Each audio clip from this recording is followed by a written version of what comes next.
اعوذ باللہ من الشیطان الرجیم بسم اللہ الرحمن الرحیم اللہم صلی علی سیدنا و مولانا محمد وعلی آل سیدنا و مولانا محمد وبارک وسلم وصلو علیہ انا صلاتی و نسکی و محیایا و مماتی للہ رب العالمین، کہ بے شک میری نماز، میری قربانی، میری زندگی اور میری موت صرف اللہ رب العزت کے لیے ہے جو تمام عالمین کا رب ہے۔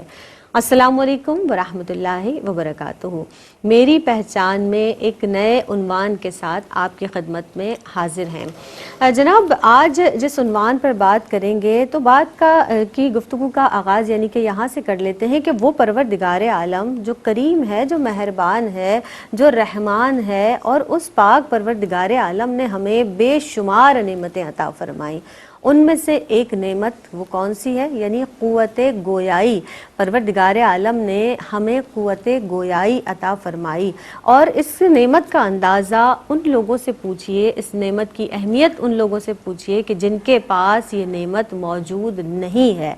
مگر اس نعمت کے ساتھ جو اللہ رب العزت نے انسان کو عطا فرمائی ہے، بڑی آزمائش بھی ہے۔ یعنی یہی نعمت اللہ کو راضی کرنے کے لیے بھی استعمال ہوتی ہے، اور یہی نعمت اللہ رب العزت کی ناراضگی کا سبب بھی بن سکتی ہے۔ یہی نعمت مخلوق خدا کی دل آزاری کے لیے بھی استعمال ہو سکتی ہے۔ یہی نعمت ہمارے لیے ذریعہ نجات بھی ہو سکتی ہے، اور یہی نعمت ہمارے لیے ذریعہ عذاب کا باعث بھی بن سکتی ہے۔ تو اس میں کتنی احتیاط برتنی ہے، اور یہ جو زبان کا شر ہے نا ناظرین محترم، یہ ہمارے لیے بہت ہی خطرناک ثابت ہو سکتا ہے۔ اور وہ کیسے؟ یعنی اسی زبان سے ہم چغلی کرتے ہیں، غیبت کرتے ہیں، جھوٹ بولتے ہیں، لوگوں کی دل آزاری کرتے ہیں، لوگوں کے عیوب بیان کرتے ہیں، اور غیر ضروری طور پر خوشامدیں کرتے ہیں۔ یعنی بہت ساری جو اخلاقی برائیاں ہیں اس زبان کے شر کی وجہ سے ہوتی ہیں۔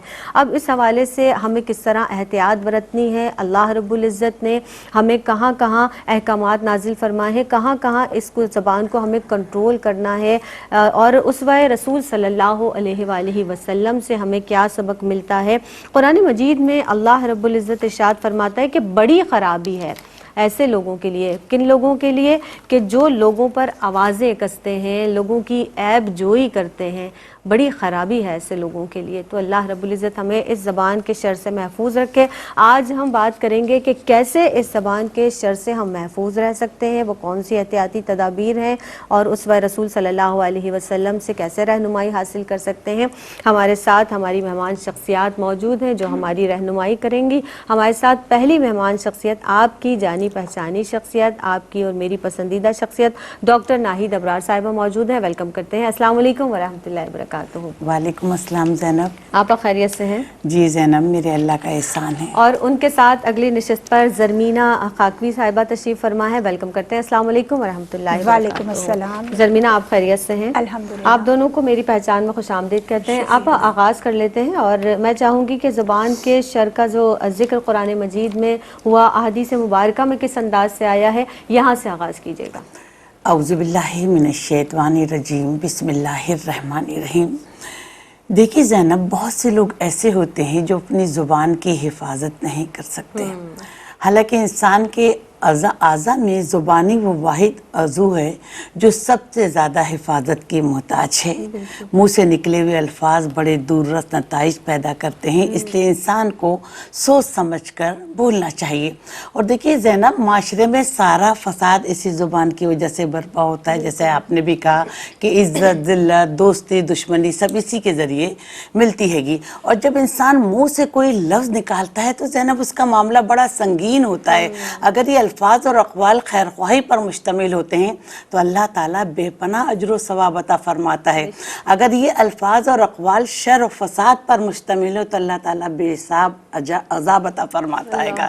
دیکھیے جب صبح ہوتی ہے تو انسان کے سارے اعضاء زبان کے آگے ہاتھ جوڑتے ہیں کہ تو ہمارے معاملے میں اللہ سے ڈر، اگر تو اچھی رہی تو ہم اچھے رہیں گے، تو غلط رہی تو ہم بھی غلط رہیں گے۔ قرآن پاک میں اللہ تعالیٰ ارشاد فرماتا ہے کہ انسان اپنے منہ سے کوئی بات نکال بھی نہیں پاتا کہ اس کی طرف سے نگہباں اس کو لکھنے کے لیے تیار ہے۔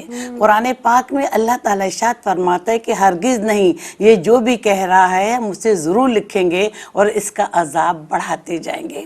قرآن پاک میں اللہ تعالیٰ ارشاد فرماتا ہے کہ بعض اوقات انسان اپنے منہ سے ایسی باتیں نکالتا ہے جس کا وہ علم نہیں رکھتا، اس کو وہ ہلکا سمجھتا ہے، لیکن اللہ کے یہاں وہ بہت بڑا گناہ سمجھا جاتا ہے۔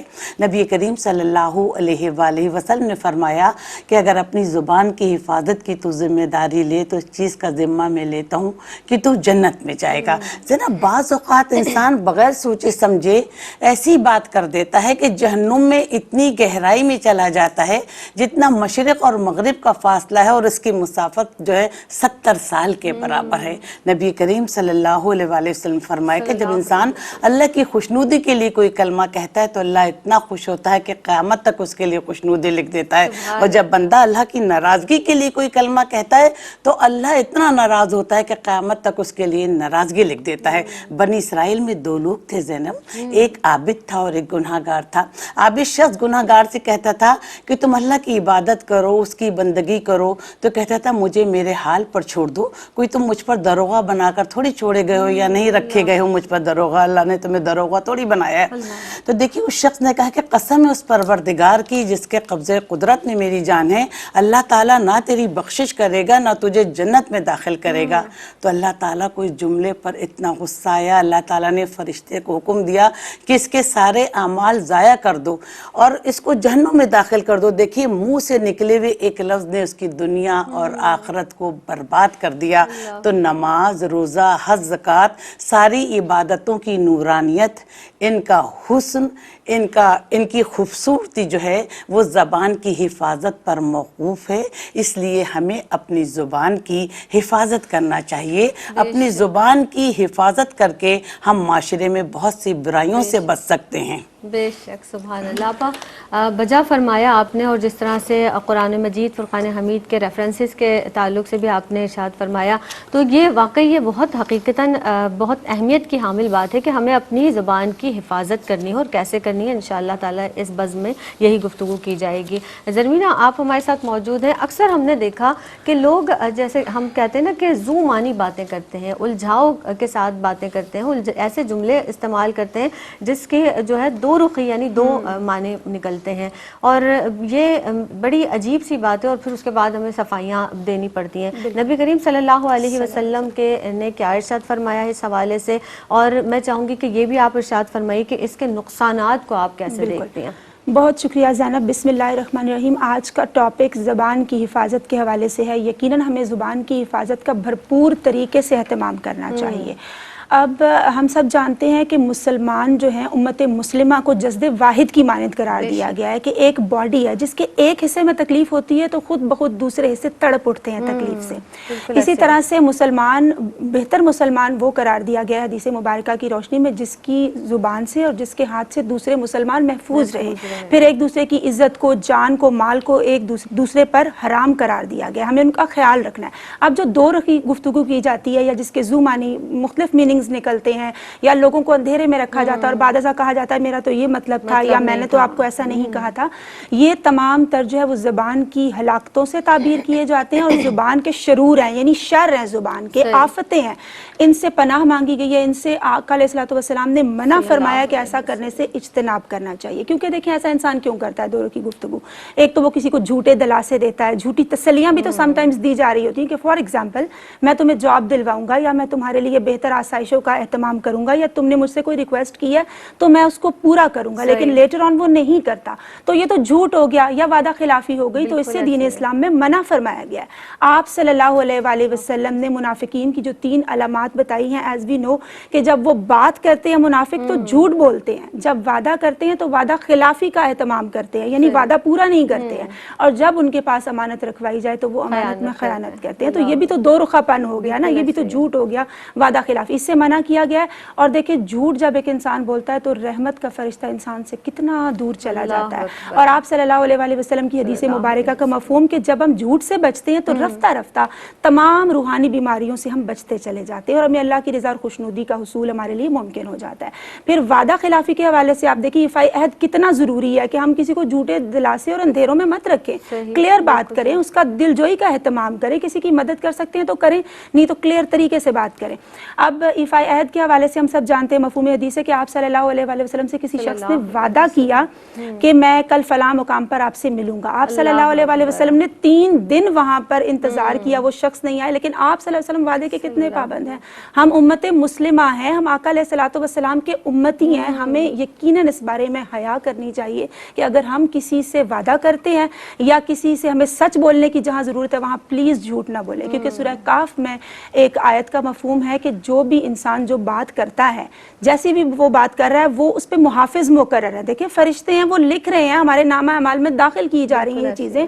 اور زینب جب ہم سوچتے ہیں کہ قیامت کے روز ہم وہ چیزیں پڑھ کے بھی تو سنا رہے ہوں گے جو ہم نے دنیا میں کی ہوں گی یا ہم نے بولی ہوں گی, تو تب کتنی شرمساری ہوگی ایک انسان کو. اس لیے دو رخ پن سے بچنے کی کوشش کرنی چاہیے. پھر ہم سب جانتے ہیں, ہمیں قرآن پاک میں فرمایا گیا ایک آیت کا مفہوم ہے کہ اے ایمان والو اللہ تعالیٰ سے ڈرو, اور قولاً سدیدہ کی ہمیں اگزامپل دی گئی کہ ہمیں اس کی مانند بننا ہے, یعنی سچی بات کرنی ہے, سیدھی بات کرنی ہے. اسی لیے تو پھر زبان جو ہے وہ تمام اعضاء کی سردار ہے, اور اسی لیے تمام اعضاء جو ہے وہ منت سماجت کرتے ہیں, ریکویسٹ کرتے ہیں ہر صبح کو کہ اگر تم ٹھیک رہی تو ہم سب ٹھیک رہیں گے, اور اگر تم خراب رہی تو ہمارے لیے تباہی, بربادی, آفتیں اور ہلاکتیں ہمارا مقدر ہو جائیں گی.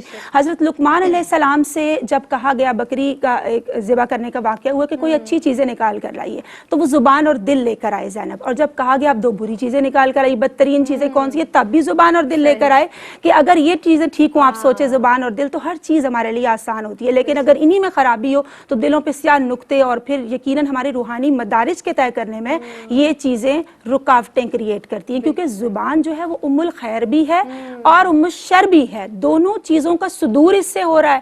سو اشفاق احمد نے بڑی پیاری بات کی کہ لفظوں کے دانت نہیں ہوتے مگر یہ کاٹ لیتے ہیں. تو زبان اللہ تعالیٰ کی بہت پیاری نعمت ہے. اچھے خیالات کا اظہار کریں, دوسروں کی جہاں ممکن ہو مدد کریں, اچھے الفاظ کا چناؤ ان کے لیے کریں, اور تاکہ ہم داخل جہنم سے بچ سکیں, جنت کی راہیں ہمارے لیے آسان ہو سکیں. اور مولا علی کرم اللہ وجہ الکریم کی جانب یہ قول منسوب کیا جاتا ہے کہ لفظوں کے جو گھاؤ ہیں وہ اس قدر ہوتے ہیں کہ ان کا مندمل ہونا ممکن نہیں ہوتا, وہ ہمیشہ تازہ ہی رہتے ہیں. اس لیے کوشش کرنی چاہیے کہ ہم ہمیشہ زبان کی حفاظت کریں. آپ نے اس کے نقصانات کے حوالے سے بھی پوچھا تھا. دیکھیں پھر کوئی انسان ٹرسٹ نہیں کرتا, آپ کے پاس امانت نہیں رکھواتا ہے, آپ کا یقین نہیں کرتا ہے, آپ اللہ کی رحمتوں سے دور ہو جاتے ہیں, تقرب آقا علیہ الصلوۃ والسلام سے دور ہو جاتے ہیں, لوگوں میں قدر و منزلت کھو دیتے ہیں. تو یہ اس کے نقصانات ہیں. اللہ اکبر. بس ہمیں بچنا ہے ان تمام چیزوں سے جن کا ظاہرہ چیدہ نکات کا جن کا ذکر کیا گیا. اور یہ ایک ایسی برائی ہے کہ اگر اس میں انسان مبتلا ہو جاتا ہے تو پھر اس کو واپس کنٹرول کرنا بہت زیادہ مشکل ہو جاتا ہے. ایک وقفہ لیتے ہیں, حاضر ہوتے ہیں. السلام علیکم ورحمۃ اللہ وبرکاتہ. آپ دیکھ رہے ہیں پروگرام میری پہچان, اور میری پہچان میں جناب آج جو عنوان ذکر کیا جا رہا ہے, یعنی جس پہ کلام کیا جا رہا ہے, وہ ہے زبان کا شر اور اس کے نقصانات. اسی حوالے سے آج گفتگو کی جا رہی ہے اور کوشش کر رہے ہیں کہ اس کو جانے کہ یہ کس قدر بری چیز ہے اور اسے کیسے بچا جا سکتا ہے. اللہ اور اس کے رسول صلی اللہ علیہ وآلہ وسلم کے کیا احکامات ہیں اس تعلق سے, کیونکہ ہم فی زمانہ دیکھ رہے ہوتے ہیں کہ ہم بلا سوچے سمجھے کوئی بھی بات کر دیتے ہیں, یہ نہیں سوچتے کہ کون سے بات کس کے دل پر جو ہے اثر کرے گی, کس طرح سے اثر کرے گی. کسی کی دل آزاری بھی ہو سکتی ہے, کسی کو نقصان بھی پہنچ سکتا ہے مالی طور پر بھی, جب ہم اس کو دلاسے دے دیتے ہیں, امیدیں باندھ دیتے ہیں. تو یہ بہت زیادہ سوچنے کی بات ہے, کیونکہ تلوار کا گھاؤ جو ہے, تلوار کا زخم بھر جاتا ہے لیکن زبان کا زخم نہیں بھرتا ہے. وہ ہمیشہ آپ کے لاشعور میں جا کر بیٹھ جاتی ہے بات, اور آپ کو بار بار اس بات کو یاد کر کے تکلیف ہوتی ہے, دکھ ہوتا ہے. آپ بہت سے لوگوں کی عادت ہوتی ہے ہر وقت ہر بات پہ لان تان کرنا, ہر بات پہ تانا دینا. یہ ایک ایسا زبان کا خاص طور پر شر ہے آپا کہ واقعی اس سے بھی لوگوں کو بہت زیادہ تکلیف ہوتی ہے. قرآن و حدیث میں کس انداز سے اس کی مذمت کی گئی ہے, آپ یہ بتائیے گا, اور ارشاد فرمائے گا اس کے نقصانات کے تعلق سے بھی. قرآن پاک میں اللہ تعالیٰ ارشاد فرماتا ہے کہ جو لوگ تہمت لگاتے ہیں مومن مرد اور عورتوں پر, انہوں نے بوجھ اٹھایا جھوٹ اور سرِ گناہ کا۔ اللہ نبی کریم صلی اللہ علیہ وآلہ وسلم نے ارشاد فرمایا کہ مومن تانا دینے والا، لعنت بھیجنے والا، فحش گو اور بد زبان نہیں ہوتا۔ نبی کریم صلی اللہ علیہ وآلہ وسلم نے ارشاد فرمایا کہ سچے انسان کے لیے یہ مناسب نہیں کہ وہ کسی پر لعنت بھیجے۔ نبی کریم صلی اللہ علیہ وآلہ وسلم نے ارشاد فرمایا کہ کسی پہ لعنت بھیجنے والا قیامت کے دن اللہ کے غضب کا حقدار ہوگا اور جہنم میں جائے گا۔ نبی کریم صلی اللہ علیہ وآلہ وسلم نے ارشاد فرمایا کہ کسی پہ لعنت بھیجنا اسے قتل کرنے کے برابر ہے اور کسی مسلمان کو کافر کہنا کفر کرنے کے برابر ہے۔ زینب، ہم نبی کریم صلی اللہ علیہ وسلم کی حیات مبارکہ کا مطالعہ کریں تو آج تک نہ انہوں نے کسی پہ الزام لگایا، نہ تانا دیا، نہ لعنت بھیجی، ایک صاف ستھری زندگی گزاری جو ہمارے لیے مشعل راہ ہے۔ دیکھیں، جب مشرکین نبی کریم صلی اللہ علیہ وسلم کو بہت تنگ کرتے تھے تو صحابہ کرام کہتے تھے کہ آپ ان کو بد دعا دیجئے، ان پر لعنت بھیجئے، تو نبی کریم صلی اللہ علیہ وآلہ وسلم نے فرمایا کہ میں ان کے لیے زحمت نہیں رحمت بنا کر بھیجا گیا ہوں۔ نبی کریم صلی اللہ علیہ وسلم نے فرمایا کہ جب کوئی شخص کسی پہ لعنت بھیجتا ہے تو وہ آسمانوں میں جاتی ہے تو آسمانوں کے دروازے بند کر دیے جاتے ہیں، جب وہ زمین پر اترتی ہے تو زمین کے راستے بند کر دیے جاتے ہیں، جب وہ ادھر ادھر جاتی ہے کہ تو وہاں کے بھی راستے بند کر دیے جاتے ہیں، آخرکار پلٹ کر اس شخص کے پاس چلی جاتی ہے جو لعنت بھیجتا ہے۔ نبی کریم صلی اللہ علیہ وآلہ وسلم نے ارشاد فرمایا کہ کسی شخص نے اپنے کسی مسلمان بھائی کو اس کے گناہ پر شرمندہ کیا اور اس کا تانا دیا تو وہ جہنم میں جائے گا۔ عمرو بن قیس کہتے ہیں کہ جب کوئی شخص کسی اس پر جانور پر سوار ہوتا ہے تو جانور اسے دعا دیتا ہے رحمت کی، شفقت کی، رحم فرمائے اللہ پر، لیکن جب وہی شخص اس جانور پر لعنت بھیجتا ہے تو جانور بد دعا دیتا ہے کہ تو نے میرے بارے میں اللہ اور اس کے رسول کے احکام کی نافرمانی کی، تجھ پر اللہ کی لعنت ہو۔ دیکھیے، ہم نبی کریم صلی اللہ علیہ وسلم نے ارشاد فرمائے کہ دو گناہ ایسے ہیں جو کفر میں شامل ہوتے ہیں، کسی کو ذات پات کا تانا دینا اور حسب و نسب کا تانا دینا، بڑھائی ہے تم بڑی ہو تم نائی ہو، ان کے پیشے کا تانا دینا۔ بہت سے انبیاء کرام بکریاں چرایا کرتے تھے اور حضرت زکریا علیہ السلام جو ہے وہ بڑھئی کا کام کرتے تھے۔ کسی کو کسی چیز کا تانا نہیں دینا چاہیے، اللہ ناراض ہوتا ہے، اس سے کہ بڑی ذات جو ہے صرف اللہ تعالیٰ کی ہے اور اللہ کے نزدیک سب سے معتبر انسان وہ ہے جو متقی اور پرہیزگار ہوگا۔ تو دیکھیے، یہ اخلاقی برائیوں میں شامل ہوتی ہیں تمام چیزیں، اس سے کدورتیں دلوں میں بڑھ جاتی ہیں، کسی کی عزت نفس مجروح ہوتی ہے کہ ہم کسی کو لعن طعن کریں، بات بے بات بلا وجہ دوسروں کے پیچھے پڑ گئے، کسی کو حسب نسب کا تانا دے رہے ہیں، کسی کو اسٹیٹس کا تانا دے رہے ہیں، کسی کو غربت کا تانا دے رہے ہیں، کسی کو گھر کا تانا دے رہے ہیں۔ بڑی ذات صرف اللہ کی ہے اور نبی کریم صلی اللہ علیہ وآلہ وسلم نے حجۃ الوداع کے موقع پہ فرمایا کہ تم سب حضرت آدم کی اولاد ہو، حضرت آدم کی مٹی سے تخلیق ہوئے، کسی کو کالے کو گورے پر اور کسی عربی کو اجمی پر کوئی فوقیت حاصل نہیں۔ اللہ کی نظر میں تمام انسان برابر ہیں اور اللہ تعالیٰ نے ہمیں مساوات کا درس دیا ہے۔ سبحان اللہ۔ اب ایک اور چیز جو بہت زیادہ کثرت سے دیکھی جاتی ہے اور وہ ہے چغلی لگانا، یعنی چغل خوری کرنا۔ اس میں بہت زیادہ اکثر لوگوں کی عادت بھی ہو جاتی ہے اور وہ عادت میں شمار ہو جاتی ہے، پھر ان کو اس بات کا ادراک بھی نہیں ہوتا کہ وہ واقعی اس قدر اخلاقی برائی میں یعنی کہ گراوٹ کا شکار ہو جاتے ہیں۔ ادھر کی بات ادھر کرنا، اس کی بات اس سے دوسرے سے کرنا، یعنی ان کی ایک عادت یا ڈیلی روٹین بن جاتی ہے اور پھر اس کے بعد ان کا ادراک بھی نہیں ہوتا۔ اس کے نقصانات پر بھی بات کر لیتے ہیں اور قرآن مجید میں اس تعلق سے زرمین آپ بتائیے گا کہ کیا احکامات نازل ہوئے ہیں۔ ہم نے بارہا پڑھا چغل خور جنت میں داخل نہیں ہوگا، اللہ اکبر، یعنی ہم ان باتوں کو بہت آسان لے لیتے ہیں، کیا فرمائیں گے؟ بہت شکریہ زینب۔ دیکھیں، غیبت اور چغل خوری دونوں کبھی اور سنگین گناہ ہیں۔ دیکھیں، جب امر دے دیا گیا نا بچنے کا کہ ہم نے اس سے محفوظ رہنا ہے تو ڈیفینیٹلی ہمیں اس کے اوپر اوبے کرنا ہے، ہم نے فرما برداری کرنی ہے اور اللہ تعالیٰ کی اس بات کو، اس حکم کو ماننا ہے، اور رسول اکرم صلی اللہ علیہ وآلہ وسلم کی بھی ڈیفینیٹلی یہی تعلیمات ہے۔ سب سے پہلے تو یہاں میں ضرور ذکر کرنا چاہوں گی کہ غیبت ہے کیا۔ بیسکلی غیبت یہ ہے کہ کسی اپنے مسلمان بہن بھائی کی ایبسنس میں، اس کی غیر موجودگی میں، اس کے حوالے سے، اس کی شخصیت کے حوالے سے یا اس کی کسی کسی اشیاء کے چیزوں کے حوالے سے ایسی بات کرنا جو ہم بعد ازاں اس کے فیس پہ نہیں کر سکتے, اس کے منہ پہ نہیں کر سکتے, اور بری نیت, برے قصد اور برے ارادے سے کرنا, اس کو غیبت کہا جاتا ہے. اور چغل خوری دیکھیں کہ لگائی بجائی کرنا, ادھر کی بات ادھر کرنا, آپس میں لڑانے کے لیے یا فتنہ و فساد برپا کروانے کے لیے, اس کو چغل خوری کہا جاتا ہے. سورہ حجرات میں, قرآن پاک میں اس کی سورہ حجرات کی آیت نمبر 12 کا مفہوم ہے کہ آپس میں برے گمانوں سے بچو, کیونکہ بعض گمان بھی تو گناہ ہوتے ہیں, اور غیبت سے بچو, اس کا مفہوم ہے غیبت سے بچو. کیا تم اس بات کو پسند کرو گے کہ اپنے مردہ بھائی کا گوشت کھاؤ؟ اب جس بات کو سوچنا ہی زینب اتنا پینفل ہے, وہ کرنا کتنی کراہیت آتی ہے. تو اس سے منع کیا گیا اور فرمایا گیا اللہ تعالیٰ سے ڈرو, اللہ تعالیٰ بے شک بخشنے والا مہربان ہے. پھر ہم جانتے ہیں کہ خواجہ حسن بصری رحمۃ اللہ علیہ کے سامنے کسی نے آ کر کوئی بات کی نا کہ فلاں شخص آپ کی غیبت کر رہا تھا, تو انہوں نے تحفتاً اس کو کھجوروں کے تھال بھجوائے. کیوں بھجوائے؟ کیونکہ اس کی نیکیاں میرے نامہ اعمال میں آ گئی. ہم دیکھتے ہیں یہ نقصان کتنا بڑا ہے کہ دوسرے ہماری نیکیاں, اگر ہم کسی کی خدا نخواستہ غیبت کرتے ہیں تو پھر اس کو چلی جاتی ہیں ہماری نیکیاں. یہ کتنا بڑا نقصان ہے فی زمانہ, اور دنیا اور آخرت دونوں کے لیے. اچھا, خواجہ حسن بصری نے اس لیے ان کو توفتاً وہ تھال بھجوایا تھا, ایک تو نیکیاں, دوسرا اس کی تربیت کرنا بھی تو مقصود تھا تاکہ اس کو شرمساری ہو, اس کو حیا آئے, اور آئندہ وہ اس کبھی فعل کا ارتکاب نہ کرے. حضرت ابراہیم بن ادم رحمۃ اللہ علیہ فرماتے ہیں کہ جو ہماری غیبت کرنے والے ہیں نا, وہ تو میرے محسنین ہیں کہ ان کی نیکیاں جو ہے وہ مجھے مل گئی, اور میرے گناہ جو ہے بعد ازاں ایسا بھی ہوتا ہے کہ ہمارے گناہ بھی ان کے پلڑے میں چلے جاتے ہیں. اس لیے یہ کوشش کرنی چاہیے کہ غیبت سے بچنے کی بھرپور کوشش کرنی چاہیے. اب ہم اس جانب آ جاتے ہیں کہ یہ اتنا سنگین گناہ ہے, معاشرے میں اس قدر کامن ہو چکا ہے کہ انسان کو احساس تک نہیں ہوتا وہ کتنے بڑے گناہ کے اندر مبتلا ہے, اور اس سے بچنا چاہیے. کیونکہ آپ دیکھیں کہ اسلام تو پیار, محبت, امن و سلامتی, اخوت, رواداری کی بہترین ہمیں مثالیں دیتا ہے, اور بڑا پیارا مذہب ہے, کتنے پیارے سے درس ہمیں ملتے ہیں. تو یہ جو عمل ہے نا کہ یہ منافقین کا عمل تھا بیسیکلی, چغل خوری کرنا, کہ وہ مسلمانوں میں بھیدی بن کر جاتے تھے اور ان کے مخالفین کی جانب جا کر ان کی باتیں ان کو لگاتے تھے تاکہ ان میں لڑائی ہو, فتنہ و فساد برپاؤ.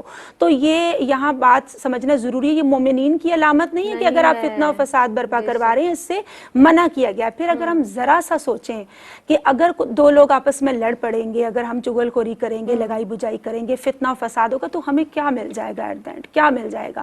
اس کے برعکس ہم تھوڑی سی اس جانب اپنی نظر کریں کہ اگر ہم ان میں مصالحت کرواتے ہیں, کسی میں ناچاکی ہو گئی ہے, کسی میں لڑائی ہو گئی ہے, اور بجائے اس کو ہم ہوا دینے کے معاملے کو یا بڑھانے کے, اشتعال دینے کے, جس کو دیکھیں دین اسلام میں تعصب کو, نیگیٹیوٹی کو, کدورت اور نفرت کو تو ختم کیا گیا ہے نا. تو اگر ہم معاملے کو ہوا دیتے ہیں دو لوگوں میں, ہمیں کیا مل جائے گا؟ اور اگر ہم اس معاملے کو حل کرنے والے, صلح جوئی کرنے والے بن جاتے ہیں, تو گھر بیٹھے انسان کو ایک عمرے کا ثواب عطا ہو جاتا ہے. پھر ایک انسان اگر اپنی ٹینشن میں آ کے, پریشانی میں آ کے اپنے دل کا بوجھ آپ سے ہلکا کر لیتا ہے, اور اس میں مزید باتیں لگا کر اگر انسان دوسرے کے سامنے کر لیتا ہے کہ اس نے یہ بات کہی ہے, ایسا کہا ہے, تو یہ بھی چغل خوری ہے. اور یہاں پہ یہ بات بہت زیادہ, یہ امر قابل ذکر ہے, جیسے آپ نے بھی فرمایا کہ آقا علیہ الصلوۃ والسلام کا فرمان ہے چغل خور کبھی جنت میں داخل نہیں ہوگا.